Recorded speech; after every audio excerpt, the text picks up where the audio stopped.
himself in the activities of Krishna consciousness is no longer obliged to anyone, nor is he a debtor to anyone, as one is in the ordinary course of activities. It is said, Deva Rishi Bhutapata Nrinam Pitrinam Na Kinkaro Nayam Rini Charajan Sarvatmana Ya Saranam Saranyam Gato Mukundam Parihritya Katam. Bhag 11.5.41. Anyone who has completely surrendered unto Krishna, Mukunda, giving up all other duties, is no longer a debtor, nor is he obliged to anyone, not the demigods, nor the sages, nor the people in general, nor kinsmen, nor humanity, nor forefathers. That is the direct hint given by Krishna to Arjuna in this verse, and the matter will be more clearly explained in the following verses. Text 39. Esha te bihita sankhye buddhi yoge tivimam shrinu buddhiya yukto yayapada karma bandham prahasyasi. Translation. Thus far I have declared to you the analytical knowledge of Sankhya philosophy. Now listen to the knowledge of yoga, whereby one works without fruitive result. O son of Pritha, when you act by such intelligence, you can free yourself from the bondage of works. Purport. According to the Nirukti, or the Vedic dictionary, Sankhya means that which describes phenomena in detail, and Sankhya refers to that philosophy which describes the real nature of the soul. And yoga involves controlling the senses. Arjuna's proposal not to fight was based on sense gratification. Forgetting his prime duty, he wanted to cease fighting because he thought that by not killing his relatives and kinsmen, he would be happier than by enjoying the kingdom by conquering his cousins and brothers, the sons of Dhritarashtra. In both ways, the basic principles were for sense gratification. Happiness derived from conquering them and happiness derived by seeing kinsmen alive are both on the basis of personal sense gratification, for there is a sacrifice of wisdom and duty. Krishna therefore wanted to explain to Arjuna that by killing the body of his grandfather, he would not be killing the soul proper, and he explained that all individual persons, including the Lord himself, are eternal individuals. They were individuals in the past, they are individuals in the present, and they will continue to remain individuals in the future, because all of us are individual souls eternally, and we simply change our bodily dress in different manners. But actually we keep our individuality even after liberation from the bondage of material dress. An analytical study of the soul and the body has been very graphically explained by Lord Krishna, and this descriptive knowledge of the soul and the body from different angles of vision has been described here as Sankhya in terms of the Nirukti dictionary. The Sankhya has nothing to do with the Sankhya philosophy of the atheist Kapila. Long before the impostor Kapila's Sankhya, the Sankhya philosophy was expounded in the Srimad Bhagavatam by the true Lord Kapila, the incarnation of Lord Krishna, who explained it to his mother, Devahuti. It is clearly explained by him that the Purusha, or the Supreme Lord, is active and that he creates by looking over the Prakriti. This is accepted in the Vedas and in the Gita. The description in the Vedas indicates that the Lord glanced over the Prakriti, or nature, and impregnated it with atomic individuals' souls. All these individuals are working in the material world for sense gratification, and under the spell of material energy, they are thinking of being enjoyers. This mentality is dragged to the last point of liberation, when the living entity wants to become one with the Lord. This is the last snare of Maya, or sense gratificatory illusion, and it is only after many, many births of such sense gratificatory activities that a great soul surrenders unto Vasudeva, Lord Krishna, thereby fulfilling the search after the ultimate truth. Arjuna has already accepted Krishna as his spiritual master by surrendering himself unto him. Shishyasteham shati mam tevam prapanam. Consequently, Krishna will now tell him about the working process in Bhuti Yoga, or Karma Yoga, or in other words, the practice of devotional service only for the sense gratification of the Lord. This Bhuti Yoga is clearly explained in chapter 10, verse 10, as being direct communion with the Lord, who is sitting as Paramatma in everyone's heart. But such communion does not take place without devotional service. One who is therefore situated in devotional or transcendental loving service to the Lord, or in other words, in Krishna consciousness, attains to this stage of Bhuti Yoga by the special grace of the Lord. The Lord says, therefore, that only to those who are always engaged in devotional service out of transcendental love does He award the pure knowledge of devotion and love. In that way, the devotee can reach Him easily in the ever-blissful kingdom of God. Thus, the Bhuti Yoga mentioned herein has nothing to do with the atheistic Sankhya Yoga enunciated by the impostor Kapila. One should not therefore misunderstand that the Sankhya Yoga mentioned herein has any connection with the atheistic Sankhya, nor did that philosophy have any influence during that time, nor would Lord Krishna care to mention such godless philosophical speculations. Real Sankhya philosophy is described by Lord Kapila in the Srimad Bhagavatam, but even that Sankhya has nothing to do with the current topics. Here, Sankhya means analytical description of the body and the soul. Lord Krishna made an analytical description of the soul just to bring Arjuna to the point of Bhuti Yoga or Bhakti Yoga. Therefore, Lord Krishna's Sankhya and Lord Kapila's Sankhya, as described in the Bhagavatam, are one and the same. They are all Bhakti Yoga. He said, therefore, that only the less intelligent class of men make a distinction between Sankhya Yoga and Bhakti Yoga.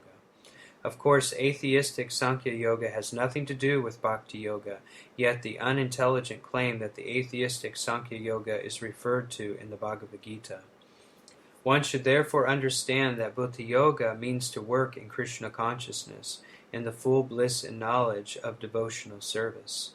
One who works for the satisfaction of the Lord only, however difficult such work may be, is working under the principles of Bhuti Yoga, and finds himself always in transcendental bliss. By such transcendental engagement, one achieves all transcendental qualities automatically by the grace of the Lord, and thus his liberation is complete in itself, without his making extraneous endeavors to acquire knowledge. There is much difference between work in Krishna consciousness and work for fruitive results, especially in the matter of sense gratification for achieving results in terms of family or material happiness. Bhuti Yoga is therefore the transcendental quality of the work that we perform. Text 40. Neha Vikrama Nashosti Pratyavayo na vidyate Svapam apyasya dharmasya trayate mahato bhayat. Translation. In this endeavor there is no loss or diminution, and a little advancement on this path can protect one from the most dangerous type of fear. Purport. Activity in Krishna consciousness, or acting for the benefit of Krishna without expectation of sense gratification, is the highest transcendental quality of work. Even a small beginning of such activity finds no impediment, nor can that small beginning be lost at any stage. Any work begun on the material plane has to be completed, otherwise the whole attempt becomes a failure. But any work begun in Krishna consciousness has a permanent effect, even though not finished. The performer of such work is therefore not at a loss even if his work in Krishna consciousness is incomplete. 1% done in Krishna consciousness bears permanent results, so that the next beginning is from the point of 2%. Whereas in material activity, without 100% success, there is no profit. Ajamil performed his duty in some percentage of Krishna consciousness, but the result he enjoyed at the end was 100%. by the grace of the Lord. There is a nice verse in this connection in Srimad Bhagavatam. Tivaktva svadamam charanam bhujam harir bhajanna bhakota pate tato yati yatra keva vapadram abud amushyakim kovata ato bhajatam svadamata. If someone gives up self-gratificatory pursuits and works in Krishna consciousness, and then falls down on account of not completing his work, what loss is there of his part? And what can one gain if one performs his material activities perfectly? Bhagavatam 1.5.17. Or, as the Christians say, what profiteth a man if he gain the whole world, yet suffers the loss of his eternal soul?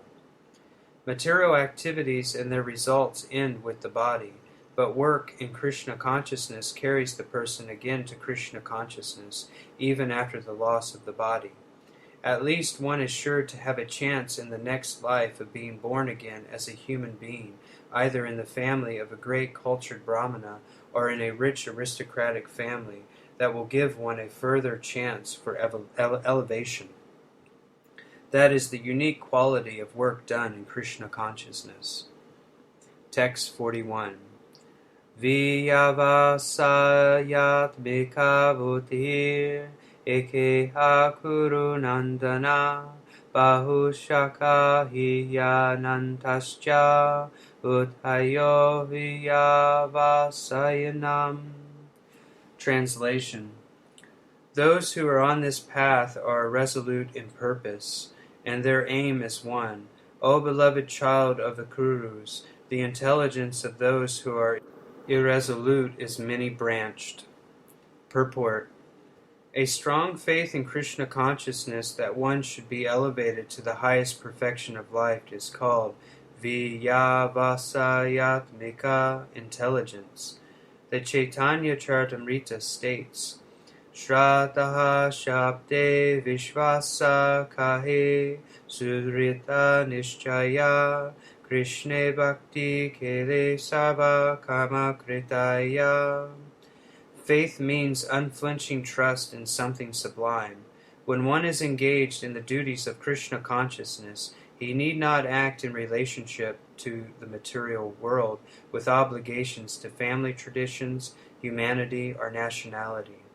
Fruitive activities are the engagements of one's reactions from past good or bad deeds. When one is awake in Krishna consciousness, he need no longer endeavor for good results in his activities. When one is situated in Krishna consciousness, all activities are on the absolute plane, for they are no longer subject to dualities like good and bad. The highest perfection of Krishna consciousness is renunciation of the material conception of life. This state is automatically achieved by progressive Krishna consciousness. The resolute purpose of a person in Krishna consciousness is based on knowledge. Vasudeva Savamiti Sa Mahatma Sudulabha, by which one comes to know perfectly that Vasudeva, or Krishna, is the root of all manifested causes.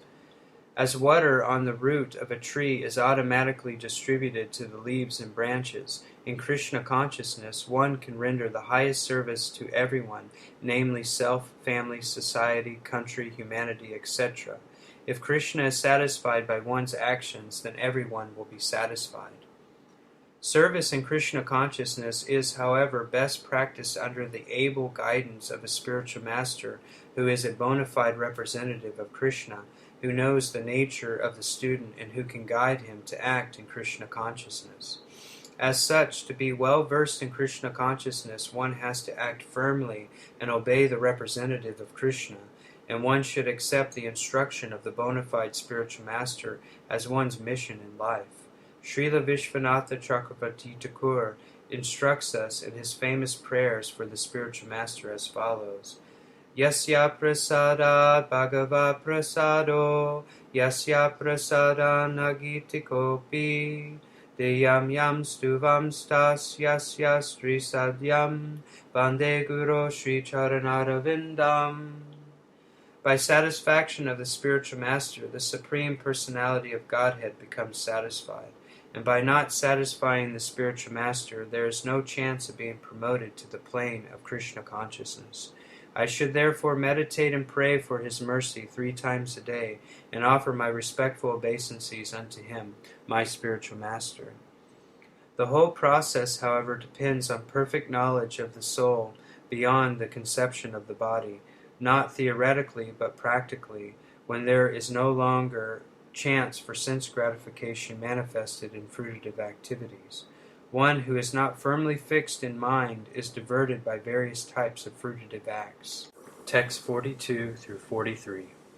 Yam imam pushpitam vacham pravarantya vipaschita veda vadarata pata nanyarastiti vadina kamatmana svagapara janma karapala pradam kriya vishishya bahulam Bhogeshvarya Gatim Prati. Translation. Men of small knowledge are very much attached to the flowery words of the Vedas, which recommend various fruitive activities for elevation to heavenly planets, result in good birth, power, and so forth. Being desirous of sense gratification and opulent life, they say that there is nothing more than this. Purport. People in general are not very intelligent, and due to their ignorance they are most attached to the fruitive activities recommended in the Karmakanda portions of the Vedas. They do not want anything more than sense gratificatory proposals for enjoying life in heaven, where wine and women are available and material opulence is very common.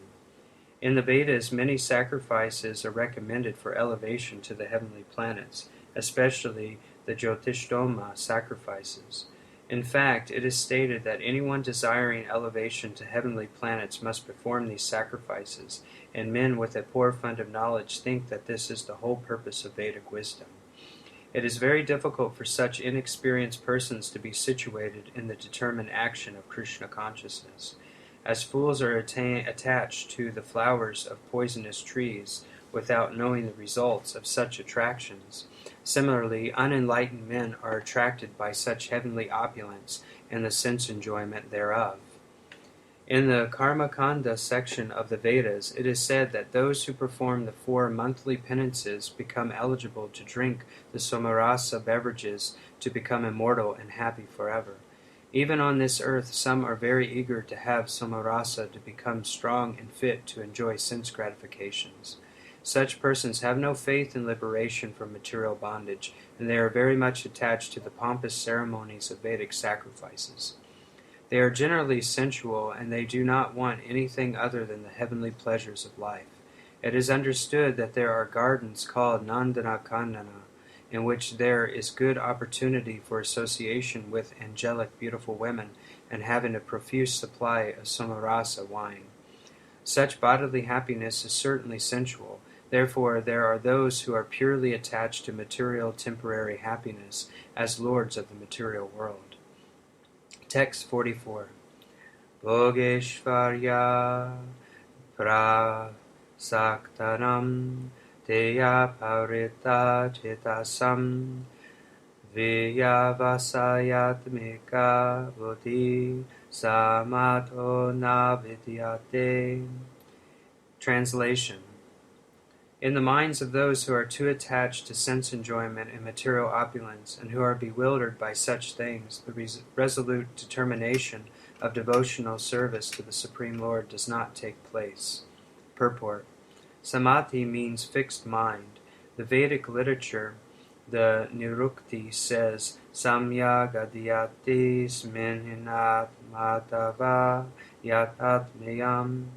When the mind is fixed for understanding the self, it is called samadhi.